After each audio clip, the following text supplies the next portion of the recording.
ಗಟ್ಟಿ ಹಲವು ಹೇಳ್ರಿ. ದೇವ್ರ ನಾಮಕ್ಕೆ ಮಹಿಮೆ. ತೆಗರಿ ಬೈಬಲ್ ತೆಗರಿ. ಆದಿಕಾಂಡ ಪುಸ್ತಕ 26ನೇ ಅಧ್ಯಾಯ 34ನೇ ವಾಕ್ಯ. ಆದಿಕಾಂಡ ಪುಸ್ತಕ 26ನೇ ಅಧ್ಯಾಯ 34ನೇ ವಾಕ್ಯ. 34, 35 ಗಟ್ಟಿಯಾಗಿ ಹೋದರೆ ಅದ್ಭುತವಾಗಿ ಬೇಗ ಬೇಗ.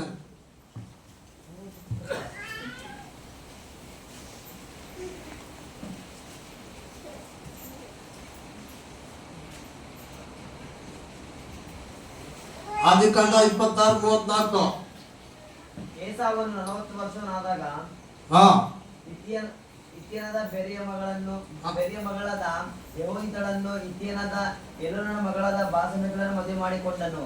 ಇವರ ದೆಸೆಯಿಂದ ಇಸಾಕನಿಗೂ ರೆಬೆಕ್ಕಳಿಗೂ ಮನೋವ್ಯಥೆ ಉಂಟಾಯಿತು. ಹಲ್ಲೆಲೂಯಾ. ಇಸಾಕನಿಗೆ ಮಕ್ಕಳಾಗಿರ್ಲಿಲ್ಲ. ಎಷ್ಟು ವರ್ಷ? 20 ವರ್ಷ ಇಸಾಕನಿಗೆ ಮಕ್ಕಳಾಗಿರ್ಲಿಲ್ಲ. 40 ವರ್ಷಕ್ಕೆ ಅವನು ಮದುವೆ ಮಾಡಿಕೊಂಡ. 40 ವರ್ಷಕ್ಕೆ ಮದುವಾಗಿ 20 ವರ್ಷಗಳ ಕಾಲ ಮಕ್ಕಳಾಗಲಿಲ್ಲ. ಆಗ ಇಸಾಕನು ದೇವರಿಗೆ ಪ್ರಾರ್ಥನೆ ಮಾಡ್ತಾನೆ, ದೇವ ನನಗೆ ಮಕ್ಕಳನ್ನು ಕೊಡಪ್ಪ, ನನಗೆ ಸಂತಾನ ಕೊಡು, ನನ್ನ ವಂಶ ಉಳಿಲಿ ಭೂಮಿ ಮೇಲೆ, ಅಬ್ರಹಾಮ ನೆನಪು ಮಾಡಿಕೋ ಅಂತೇಳಿ ಪ್ರಾರ್ಥನೆ ಮಾಡಿ.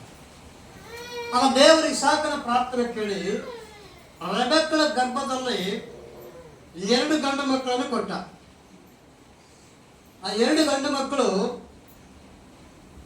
ತಾಯಿ ಗರ್ಭದಲ್ಲಿರುವಾಗಲೇ ಏನಾದ್ವು? ಒಂದಕ್ಕೊಂದು ವಿರೋಧವಾಗಿದ್ವು ಅಂತ. ಆ 2 ಗಂಡು ಮಕ್ಕಳು ಭೂಮಿ ಮೇಲೆ ಹುಟ್ಟಿ ಬೆಳೆದವು. ಬೆಳೆದ ನಂತರ ಏನಾಯ್ತಂದ್ರೆ, ಇಸಾಕನ ದೇವರು ಹೇಳಿರುವಂತ ಕನ್ಯೆಗಳನ್ನ ಮದುವೆ ಮಾಡ್ಕೋಬೇಕಾಗಿತ್ತು. ದೊಡ್ಡ ಮಗನಾಗಿರುವಂತ ಏಸಾವ್. ದೊಡ್ಡ ಮಗ ಏಸಾವ್ ಅಂದ್ರೆ ಅವನು ಮುಂದೆ ಹುಟ್ಟಿದ. 1-2-3 ನಿಮಿಷ ಹಿಂದೆ ಯಾಕೋಬ್ ಹುಟ್ಟಿದ. ಅಂದ್ರೆ ಈ ಲೋಕದ ಪದ್ಧತಿ ಪ್ರಕಾರ ಹೊರಗಡೆ ಮುಂದೆ ಬಂದ್ರೆ ದೊಡ್ಡವರು, ಹೌದಲ್ಲ?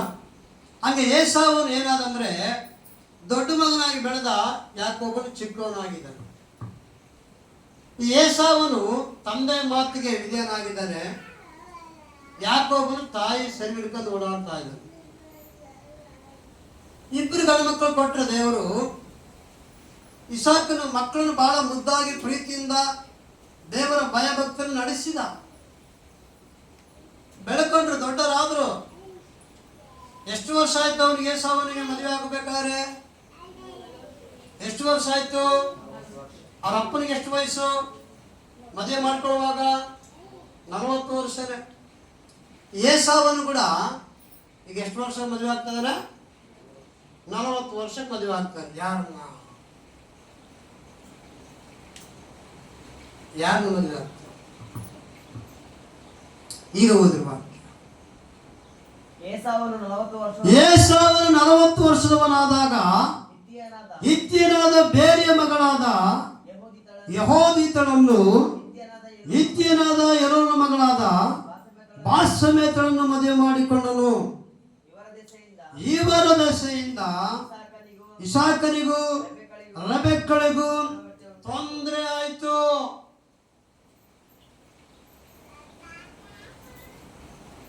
ಯಾರಿಗೆ ತೊಂದರೆ ಆಯ್ತು? ಹೇಳ್ಬೇಕು, ಯಾರಿಗೆ ತೊಂದರೆ ಆಯ್ತು? ಅತ್ತೆ ಮಾವನಿಗೆ ಸ್ವಸ್ತ್ರ ಮೂಲಕ ತೊಂದರೆ ಆಯ್ತು. ಮಗನು ಮಾಡಿದ ಸಣ್ಣ ತಪ್ಪಿನ ಮೂಲಕ ತಂದೆ ತಾಯಿ 40 ವರ್ಷದ ಕಾಲ ಬೆಳೆಸಿದಿರುವಂತ ತಂದೆ ತಾಯಿಗೆ ತೊಂದರೆ ಆಯ್ತಂತೆ.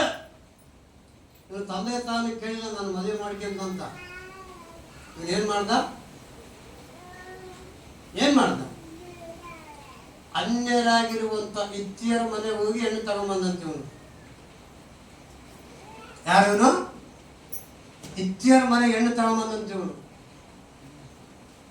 ಹಿತ್ತಿಯರ ದೇವರು ನಂಬಿದಾರ, ಅಬ್ರಹಾಮನ ಸಂತಾನದವರ, ಇಸಾಕನ ಸಂಬಂಧಿಗಳ, ಅವರು ಪ್ರಾರ್ಥನೆ ಮಾಡೋ ಜನಾಂಗ, ಅವರು ದೇವರನ್ನ ಅರ್ಥಕೊಂಡಿದಾರ? ಇಲ್ಲ. ಇಂಥ ಅಂಧರ ಮನೆಗೆ ಹೋಗಿ ಇವನು ಏನ್ ಮಾಡಿದಂತ? ಹೆಣ್ಣನ್ನು ತಗೊಂಡು. ತಂದೆ ಹೇಳಿದ್ರು, ತಾಯಿ ಹೇಳಿಲ್ಲ. ಮದುವೆ ಮಾಡ್ಕೊಂಡು ಡೈರೆಕ್ಟ್ ಆಗಪ್ಪ ನೋಡು, ಬಲಗಡೆ ಹೋಗ್ಬಿಡಿ ಎಡಗಡೆ ಹೋಗ್ಬಿಡಿ, ಹೆಂಗಿದ್ರು ಸೂಪರ್ ಆಗಿದ್ದಾರ. ಯಾರು ಇವರು? ನೀನು ಸ್ವಸ್ಥರಪ್ಪ, ಸ್ವಸ್ಥ. ಇವಳಿಂದ ಯಾರು? ಯಾರ ಮಕ್ಕಳು? ಇತ್ತಿ ಮಾಮನ ಮಕ್ಕಳು.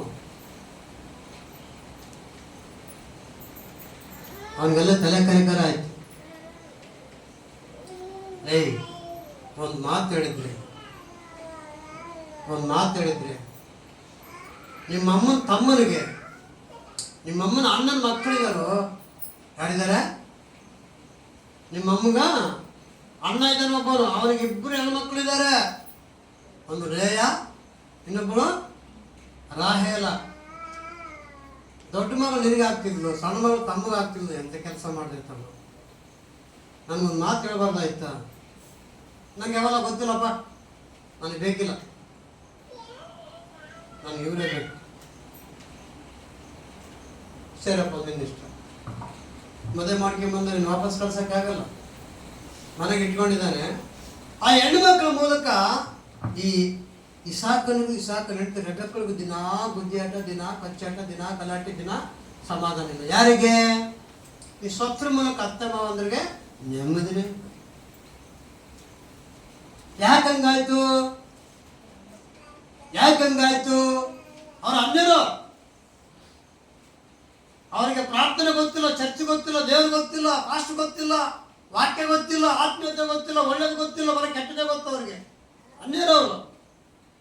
ಜಗಳ ಮಾಡೋದೇ ಗೊತ್ತು ಅವ್ರಿಗೆ, ಪ್ರೀತಿ ಗೊತ್ತಿಲ್ಲ ಅವ್ರಿಗೆ, ತಗ್ಗಿಸ್ಕೊಳ್ಳೋದು ಗೊತ್ತಿಲ್ಲ.